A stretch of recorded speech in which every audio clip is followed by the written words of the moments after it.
আজ তোমাদের সাথে শেয়ার করবো একটা লাচ্ছা পরোটার রেসিপি। তো সেই জন্যই ফার্স্টে ময়দা নিয়ে তাতে চিনি, নুন, বেকিং পাউডার, বেকিং সোডা দিয়ে ভালো করে একটু ময়ন দিয়ে নিলাম। তারপরে দুধ দিয়ে ভালো করে মেখে একটু জল দিয়ে থেসে নিলাম ভালো করে। তারপরে এখানে রেস্টে রাখতে হবে প্রায় 2 থেকে আড়াই ঘন্টা মতো, বেশ ভালো করে ন্যাকড়া চাপা দিয়ে রাখতে হবে, ভিজে ন্যাকড়া। তারপরে এখানে আলুদমের কষানো হচ্ছিলো মশলাটা, এখানে বড় ব্লগার ব্লগ করছিলো, খুব বড় ব্লগার কিন্তু। তো তারপরে এখানে বেলে নেওয়া হলো বেশ 2-2.5 ঘন্টা পরে। এখানে শাড়ির প্লেটের মতো করে ভাঁজ করা হলো। তারপরে এখানে এই ছোটোবেলায় ছোটো পাখা বানাতাম না, এই পিট ওপিট করে এরকমই কিছুটা করা হলো। তারপরে বেলে নেওয়া হলো, কি সুন্দর ভাঁজগুলো পড়েছে দেখো।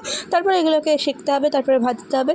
তো কি সুন্দর লেয়ারগুলো পড়ছে দেখো, লাচ্ছা পরোটার মতনই কিন্তু স্বাদটা হয়েছিল পুরো, বেশ ভালো লেগেছে কিন্তু আমার। তোমরা একবার বাড়িতে ট্রাই করতে পারো। এটা হচ্ছে ফার্স্ট প্রসেস, সব থেকে ইজি প্রসেস। তো তারপরে এইটা আমরা করব কি, আরেকটা সেকেন্ড প্রসেস দেখাবো। এখানে হচ্ছে কেটে কেটে কেটে কেটে করতে হবে, এইটা করতে ভীষণ হ্যাপা। তো সেই জন্য ওই প্রসেসটাই আমার মনে হয় বেটার। তো আমরাও লাচ্ছা পরোটা বানাতে থাকি আর খেতে থাকি। তো তোমরা ভিডিওটা লাইক করতে